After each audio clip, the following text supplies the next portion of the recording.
this is my review of Death Note.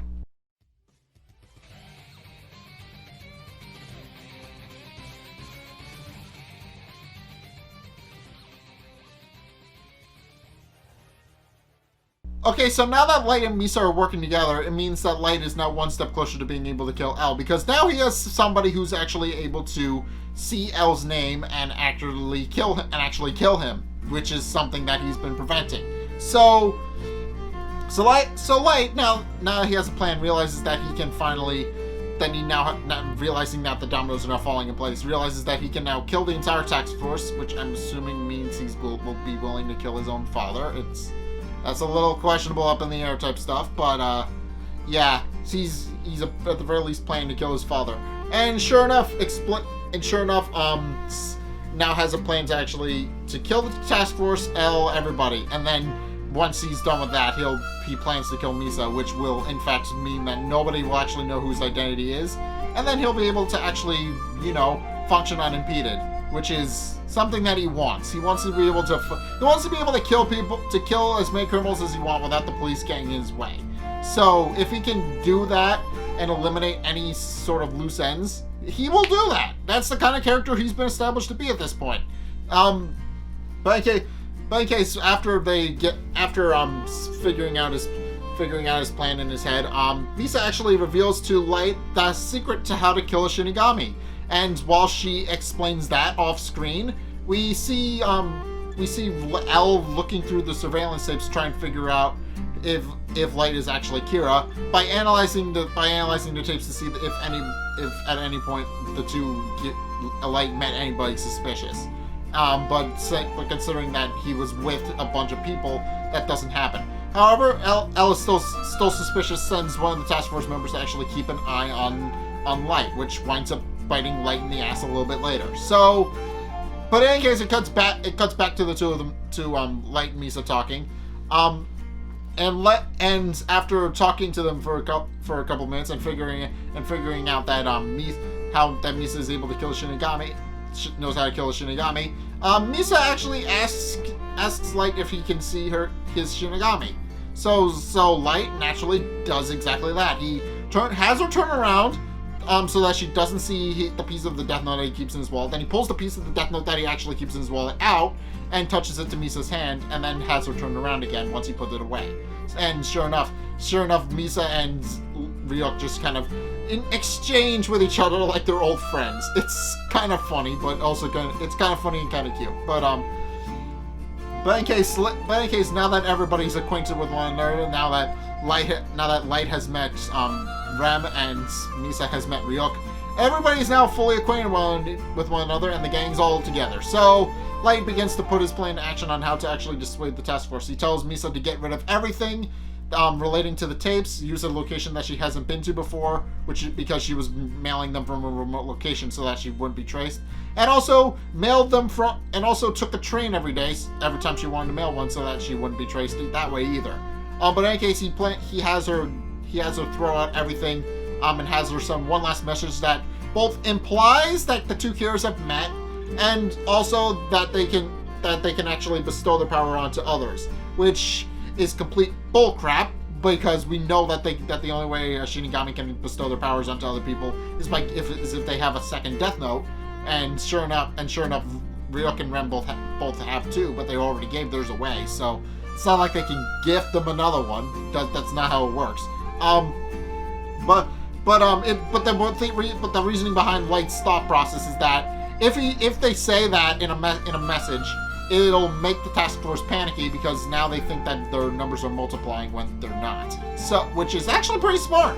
But okay, and Misa is willing to go along with this entire thing, and starts explaining that she wants to go on a date every 2 weeks as a caveat to what they're planning to do.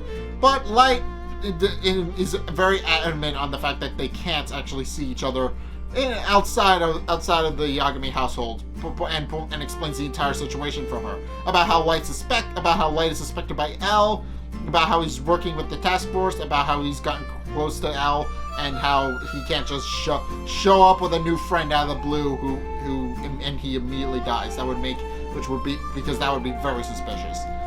So And Misa is actually fully accepting of this. So, and Light says that they have to keep up appearances to actually just keep L off their trail, which Misa is incredibly happy with, until Light mentions the fact that they might have to like pretend to see other people, which Misa is not particularly happy about because she's kind of head over heels in love with Light.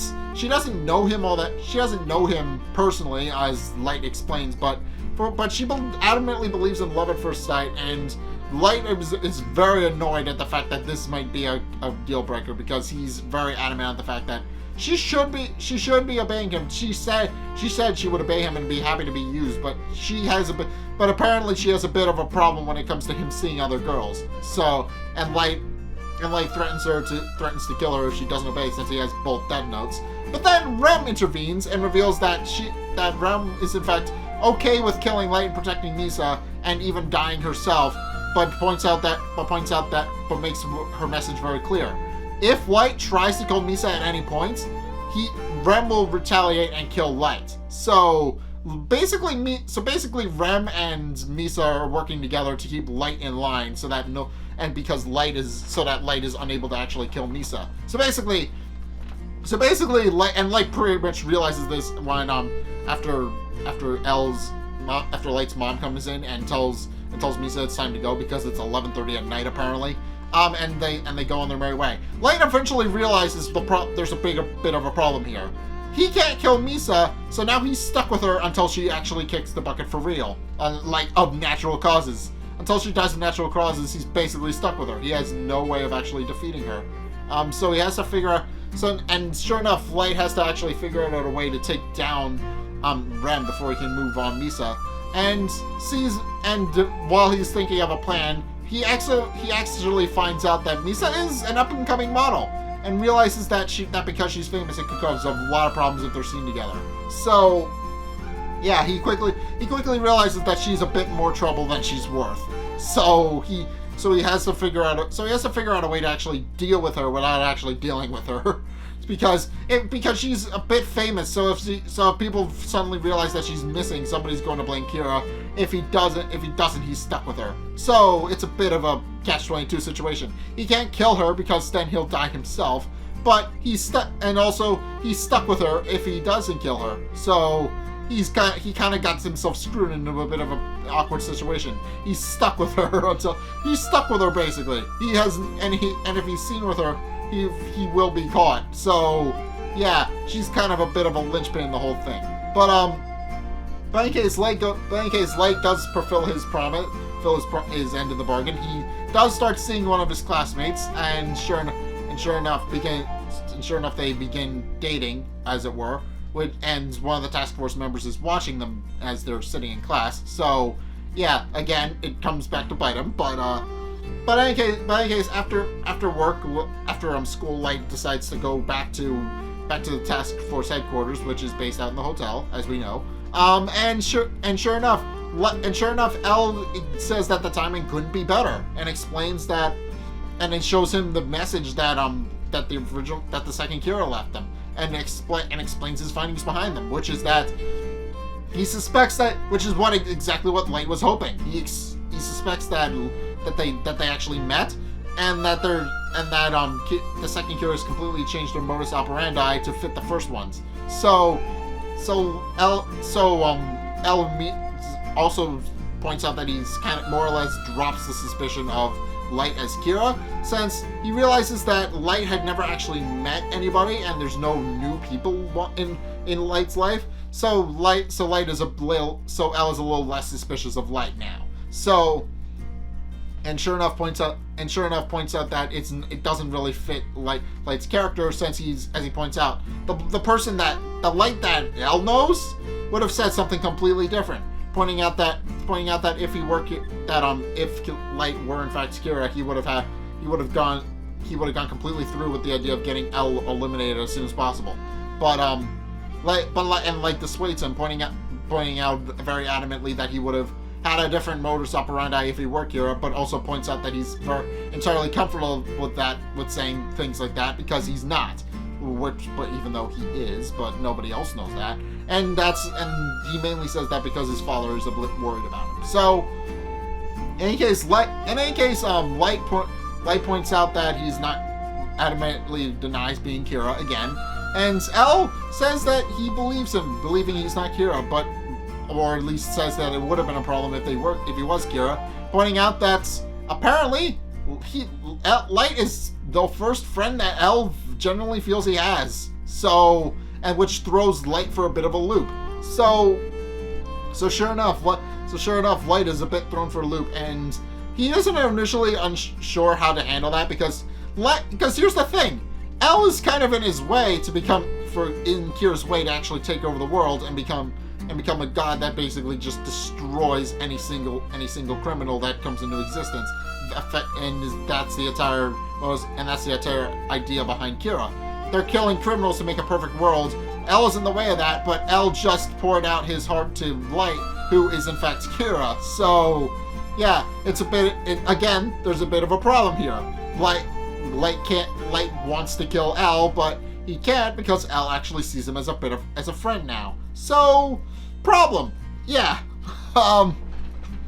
But in any case, Light goes back home and begins contemplating what he can do about L, when Misa suddenly shows up out of nowhere and tackles him, pointing out that she knows she promised not to meet him as often, but she couldn't really stay away from him, and Light points out that she might as well come in, albeit one of the task force members see them, which is how I said it comes back to bite him in the ass. So yeah, he invites Misa in, and immediately comes up with a plan to actually get Rem to do what he wants.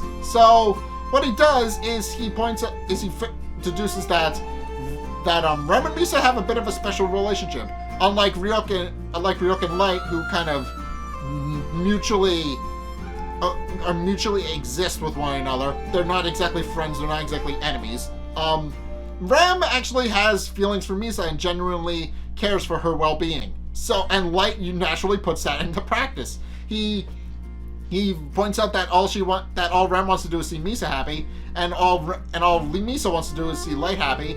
And what would make Light happy is L dying. So basically, what he does is he uses Misa to manipulate Rem, pointing out that if Rem doesn't kill L, it'll get in the way of their happiness. And Rem, despite not liking Light, actually agrees to go through with it, which is a little interesting. Even Ryuk remarks that though Rem isn't able to give out names to people, there's no problem with actually killing. So basically, Light has a way to kill L without anybody noticing. That's gonna be interesting. So yeah, L is probably going to die soon. Apparently, now that Light has manipulated Rem to actually join his cause and actually take down L, L's days are numbered. Basically, that's what this episode establishes. It also establishes that the task force may in fact know about Light and Misa and their possible connection, because Light has been seen with two different girls by the same guy. So yeah, that's naturally going to cause a bit of a conflict of interest. Now Light may in fact be investigated by the task force even further, because now there's a possibility of suspicion again. But now he has an ace up his sleeve, which is that he can send Rem to kill L and take care of him once and for all. So it's just a matter of what happens first. Is L going to find out that Light has another new girlfriend, or is Rem going to kill L? That's a big question that the series has to answer now. But in any case, yeah, that's my review of Death Note. What did you guys think? Let's get a discussion going in the comment section down below, or over on my Discord server, link in the description. Anyway, thank you guys so much for watching. If you enjoyed, be sure to like, comment, and subscribe. Also, be sure to follow me on Facebook and Twitter in the description below. And also, be sure to check out my Patreon in the description below as well. It's only a couple bucks a month. It really helps me out, and you guys get access to a bunch of cool perks that I'm always saying thanks. So be sure to check those out in the description below as well. But in any case, thank you guys so much for watching, and until next time, I'll see you guys in the next video. Peace!